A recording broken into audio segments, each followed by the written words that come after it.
50 NATO warships conducted unprecedented large-scale exercises in waters near Russia.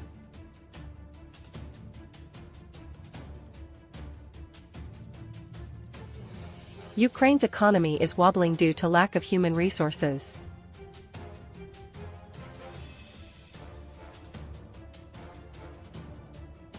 The world's largest general election dealt a heavy blow to the Indian Prime Minister.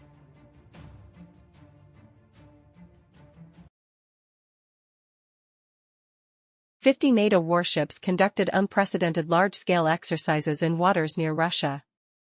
NATO began its largest exercise ever in the Baltic region, bringing together more than 50 warships, dozens of aircraft of all types and more than 9,000 soldiers. According to TASS news agency, Russia, on June 4, Lithuanian Navy commander, Admiral Giedrius Primanekas, confirmed that the country will welcome about 4,000 North Atlantic Treaty Organization, NATO, soldiers and more than 50 ships to participate in the Baltops 2024 exercise. About 30 ships will anchor at the Klaipėda County port and a number of other ships will be outside the port, depending on the assigned tasks, Mr. Primanekas informed. Baltops 2024 is the largest exercise ever in the Baltic region close to Russia, taking place from June 5 to June 22. In total, about 9,000 soldiers will participate in this maritime exercise. In addition to ships representing 21 national navies, the exercise will involve 45 combat aircraft. The goal of Maritime Exercise Baltops 2024 is to demonstrate strategic interaction between NATO partners at the tactical and operational levels, as well as practice joint crisis response operations. Activities include maritime formation maneuvers, ship escort, air defense, fire support, minesweeping, anti-submarine warfare, amphibious operations. Previously, from January 22 to May 31, NATO held the largest exercise since the Cold War, called Steadfast Defender 2024. The exercise brought together 90,000 soldiers from all 32 member countries. At the end of April, Russian Foreign Ministry spokeswoman Maria Zakharova said Russia was still observing all NATO exercises near its border.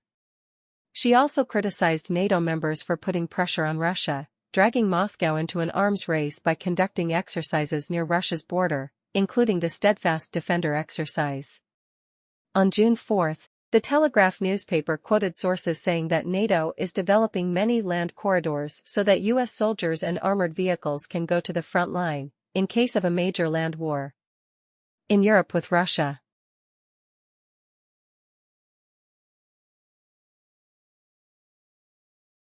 Ukraine's economy is wobbling due to lack of human resources.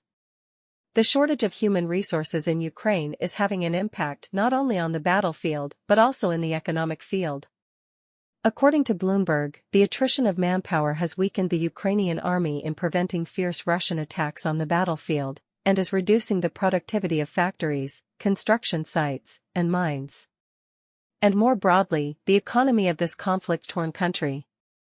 Labor issues have become one of the top concerns of businesses that are having difficulty recruiting. The mobilization law that took effect last month aims to add hundreds of thousands of soldiers to Ukraine's army. However, the lack of young, healthy workers is creating a burden on large and small businesses that form the backbone of Ukraine's wartime economy.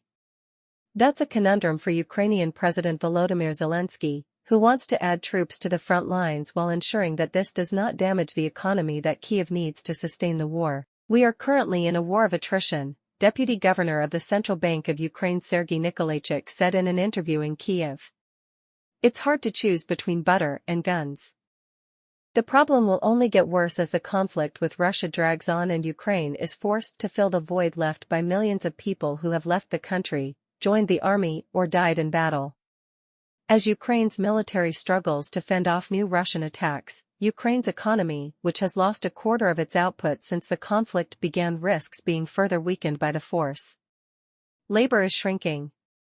Mr. Nikolaichuk said the decline in economic output compared to 2021 was associated with a decline of about 27% in the labor force compared to pre-conflict levels. It is a policy challenge that cannot be resolved despite aid from Western allies, who are mobilizing ammunition and air defense systems for Ukraine. Meanwhile, manpower is an issue that brings advantages to Russia and its huge resources. Ukraine's steelmaking and mining unit Metinvest BV, which employs nearly 60,000 people and is looking to fill 4,000 vacancies, has struggled to find workers to operate an open-cast steel furnace at a plant in Zaporizhzhia city. Tatiana Petruk, Metinvest's director of sustainability, said the search for about 90 workers turned into a stressful and grueling recruitment drive that lasted 3 months, more time than just 1 month in peacetime. It's not the raw materials, it's not the equipment or the machinery, the priority question is who will do the work and whether we can deliver, Ms. Petruk said. The recruitment process also becomes cumbersome because male employees do not want to work at the large companies that military recruiters target. Site recruiting officers posted enlistment notices at entrance gates even for our job applicants, Ms. Petruk said. Ms. Petruk said about 15% of Metinvest workers were drafted into the army. According to a survey conducted by the Kyiv-based Institute of Economic Research and Policy Consulting earlier this year, this problem ranks second after rising costs in Ukrainian companies. About half of the companies surveyed said they were struggling with labor shortages. The consequence of the labor supply shortage is that worker wages skyrocket as employers want to retain workers. Although inflation has fallen to nearly 3% from 27% at its post-conflict peak, Ukraine's central bank cited the phenomenon in an inflation report, predicting a wage adjustment will surpass pre-conflict levels next year.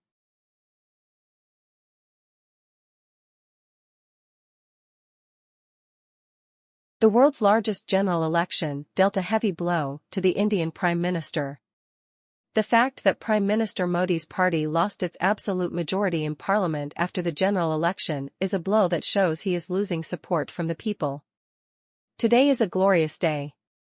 The National Democratic Alliance (NDA) will form the government for the third time. We are very grateful to the people, Indian Prime Minister Narendra Modi told supporters outside the headquarters.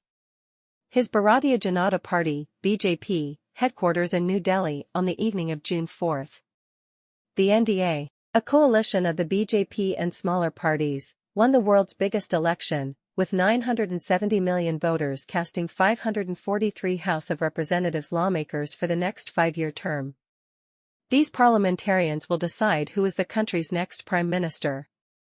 Prime Minister Modi called this a victory for the world's largest democracy, when his coalition won 290 seats in parliament, exceeding the 272 seats required to form a government, helping him win again. Elected for a third term. However, preliminary figures from the Election Commission show that Modi's ruling BJP party had a disappointing performance. Unlike the previous 2 elections in 2014 and 2019, when the BJP itself won an overwhelming majority of 543 seats in the House, this time it has only 240 seats and is forced to rely on the other 2 parties in the alliance to maintain the majority. This is said to be a big shock and also a strong blow to the image of Prime Minister Modi, who has consolidated a solid influence in Indian politics over the past decade. The BJP's disappointment is even greater as the opposition alliance India, led by the Congress Party, is expected to win more than 200 seats, significantly higher than predicted from pre-election polls.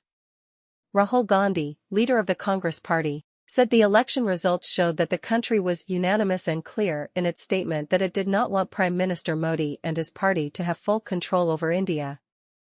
We do not appreciate the way they have run the country in the last 10 years, so it is a big message for Mr. Modi, Gandhi said outside the Congress Party headquarters in New Delhi.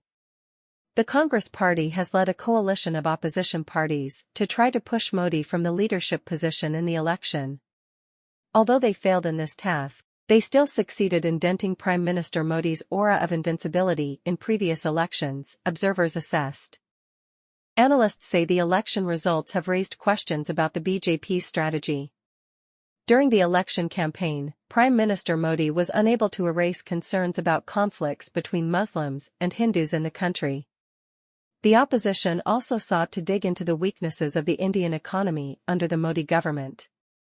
India is the world's fastest-growing major economy, but according to pre-election polls, voters are still particularly concerned about high inflation and unemployment.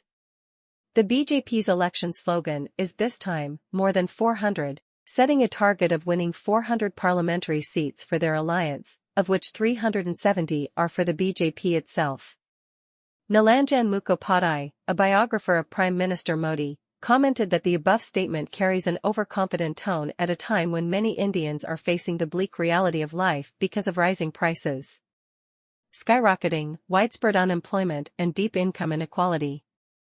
Political analyst Asim Ali described the BJP's sleepwalking as ultimately becoming a disaster.